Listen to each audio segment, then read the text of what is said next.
Hi everyone, my name is Aiden, and in today's video, Isabel and I sat down with former admissions officer and current high school college counselor Joe Latimer to learn more about how the recent changes of affirmative action may affect the future of college admission. So just to start off, can you introduce yourself, what your history as an admissions officer, where you are now? Mm-hmm. Yes, my name is Joe Latimer. I am Director of College Counseling at Northfield Mount Hermon. Northfield Mount Hermon is a boarding school in Western Massachusetts. So it serves students in grades 9 through 12, and there are postgraduate students attending as well. I was an admissions officer from 1992 to 2021 at 4 different institutions of higher education. The last school that I represented was the University of Rochester in Rochester, New York. I was there for 15 years, leading their DEI efforts. And by the way, my entire time in college admissions was around supporting DEI efforts. And so that's a lot of what I did as an admissions officer. Yep. And would you mind specifying what DEI stands Of for? course. Yeah, thank you. DEI stands for Diversity, Equity, and Inclusion. And it's this idea that institutions, admissions offices, were interested in ensuring that they had diverse student bodies. In order to have diverse student bodies, you needed admissions officers to be able to think through strategy to ensure that students from all walks of life were learning about those admissions offices. Mhm. And so we put together strategies to ensure that a wide variety of students were learning about our schools with the hope that they would apply, get admitted, and enroll. Thank you. So it seems like you're the perfect person for us to be talking to about this today. Yes, I'm really happy to be here. Thank you. So just like to start, from a survey that we conducted for the article about affirmative action, a lot of seniors don't even know what affirmative action is, and they expressed that they didn't know what the term was or how it would affect college applications or decisions. So can you just expand on what affirmative action is and Yeah. it impacted college apps? Yeah. So higher education was an opportunity that was exclusive to mostly whites. When you look at our past, people who went to college were not members of the BIPOC community. They were mostly whites. Historically, Black colleges came about because they served as opportunities for people to go to college who were excluded from these predominantly white institutions. And so during the civil rights movement, there was a campaign to ensure that the workforce and colleges and universities reflected the demographics of our country. And it was this idea that we would open the doors to people who were historically excluded. And in order to do that, you had to be conscious of their race when they applied. So if you want to diversify your community, then when people come knocking on your door, you have to take things into consideration in order to make that happen. And so affirmative action was a term that was used to support the idea that we're going to make sure that we're thoughtful when we're making decisions around who's at the table and who's not. So that started in the 1960s, and affirmative action around college was challenged throughout its history. I'll stop there to make sure that I get to other questions that you have, and maybe we'll circle back to where we are today, right? Okay, thank you for that answer. So just moving on to the next. Do you believe that affirmative action helped to rectify some of the issues caused by systemic racism? Yes, it helped. It allowed for folks to be at the table who were normally excluded from being at the table. There were a lot of opportunities granted for people even like myself to be able to find our way to colleges and universities when we normally wouldn't have that opportunity. So I'm going to give you an example of what's known as a bridge program for low-income, first-generation marginalized students, right? The college that I went to had a program. New York State still has a program for students who don't have the metrics to normally be admitted, but through our application for admission, we're offered a spot and we attend these colleges.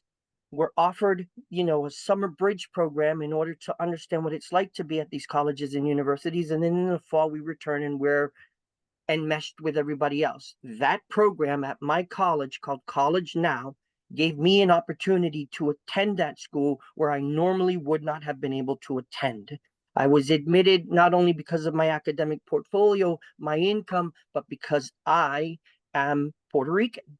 And there was a program offered to BIPOC students like myself. And so, yes, students have been able to find their way to spaces that they were normally excluded from. The challenge along the way, though, has been the manner in which to be able to afford a college, university, right? It's an expensive endeavor. And so while we were able to be at the table, what's interesting is when you look at the debt incurred by folks to get a college education, it's the BIPOC community that are the ones that are saddled with debt now. And so it's ironic, right? Come and have a seat at the table. And by the way, it's going to cost you a lot of money. And you may be negatively impacted for the rest of your life based upon the debt that you incur from going to college. There's a bit of irony there. Yeah, definitely. So just to delve deeper into this, these issues around the BIPOC community and affirmative action. So since 1996, race has not been considered a factor in admissions at public universities in California or the UCs. And the ban first took effect in around 1998. And that year, the enrollment for Black and Latino students at the most selective UCs, UCLA and UC Berkeley, for example, dropped about 40%. So the UC chancellors have since said that besides extensive efforts, UC struggles to enroll a student body that is sufficiently racially diverse. Can we expect Black and Brown students' acceptances to private institutions around the nation to mirror the UCs and drop significantly now with the overturning of affirmative action?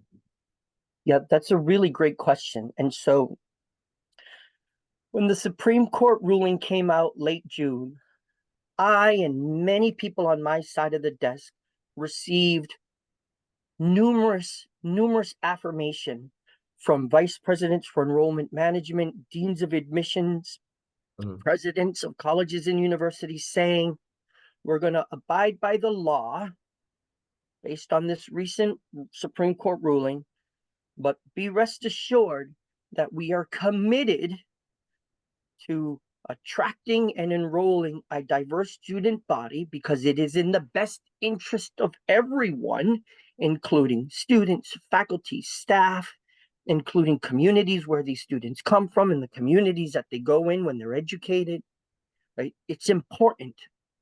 It is important, and we're going to do everything that we possibly can to ensure that we are diverse.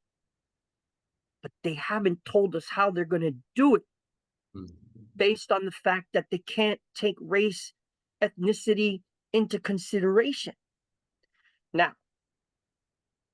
what they have done, what some have done, is that they've eliminated the use of supplements to make it easier to apply, right? You're familiar with supplements. Some schools have them, some schools don't have them. And the idea around supplements is that we want to learn a little bit more about you than what the Common App allows us to learn about you. So answer these questions. And so what some schools did is that they changed the prompts to allow for identity to come through better, right? and you've seen some of these prompts that allow you to have your identity come through better, because the Supreme Court said also that identity can be shared through an application for admission and taken into consideration, and there's certain language around that, right? And that it lends itself to character and ability to succeed. Those are my words, right?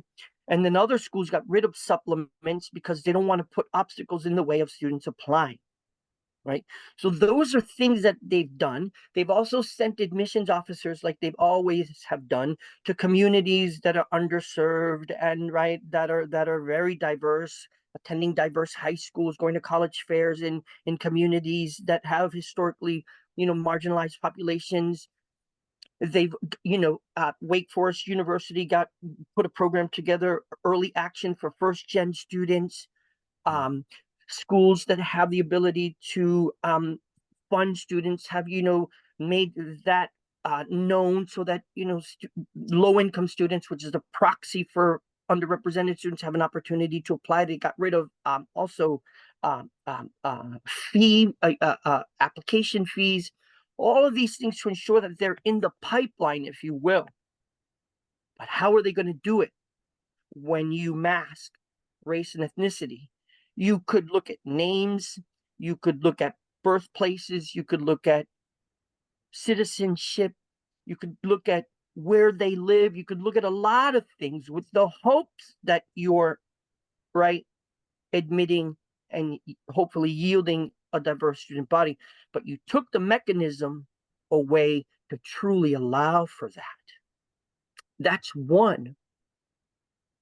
Two is you have a bunch of students who don't have the kind of college guidance that you have, that others have, that no longer know what to do about going to college. They may hear that you're not welcomed. And so for some students, they might not even apply, or they might start at a community college, right? The signal is that you don't belong here. And so if that's the signal, why would I go there? So you have some students that, are thinking like that as well. And then you also have students who don't know how to navigate this process, who believe that they have to tell their saddest story when they apply to college, and they're reliving their trauma as applicants to colleges and universities. You know what I mean by that? It's this idea that in order to gain entry, I have to share with you my sad story, where maybe I don't want to share that story, but now I'm made to feel like I have to share it in order to prove to you that I belong there. And students may be reliving trauma by way of doing that. So there's a lot going on here. And at the end of the day, we don't know what these incoming classes of 2028 across the landscape are going to look like. Yeah. Thank you for that. So as you mentioned about the supplemental questions, in general, how do you think students can change or shape their application to account for the overturning of affirmative action and show more of their culture? Or what advice would you give to students who are answering these questions? Yeah, thank you. Right. I want to go back to, well, I'm going to say it differently. There's two ways to approach your college essay. There's two ways to approach your supplements.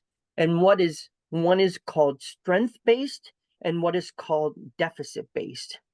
The example that I shared with you a few minutes ago, I think it's deficit-based. That is, I am no longer that story. I have overcome, I have achieved, I am somebody different. But I have to tell you about that story, which no longer represents me, in order to justify you admitting me, right?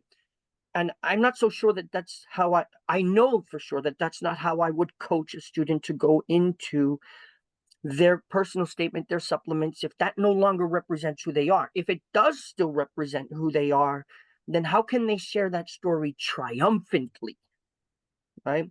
In a way that says, hey, look at who I am. Look at what I'm doing. Look at what I'm achieving. Look at what I represent. Look at what I bring to you as a result of who I currently am, based upon a little bit of my past. But let's celebrate, right, the greatness of identity as opposed to the other example of it. And there are some students who will be like, Mr. Latimer, I want to write about this. Can you write about that in your letter of recommendation? And I have the ability to also talk about someone's identity through a letter of recommendation, because they may not want to touch upon it. They want to touch upon other things that represent who they are, their story, their trajectory, so on and so forth. So there's a way to do that as well. Sorry. Also, yeah. Also, should I pause? Sorry, you can keep going. Co-curricular involvement is a way to showcase someone's interest, curiosities, investments. And it was something else. What students decide to do through their summers, winter breaks, after school commitment. There's another way for someone's identity to come through that way as well. So there's various parts of the application where this can happen. Doesn't have to necessarily be that statement. Thank you. So with that being said, what do you think the overturning of affirmative action means for the future of college admissions?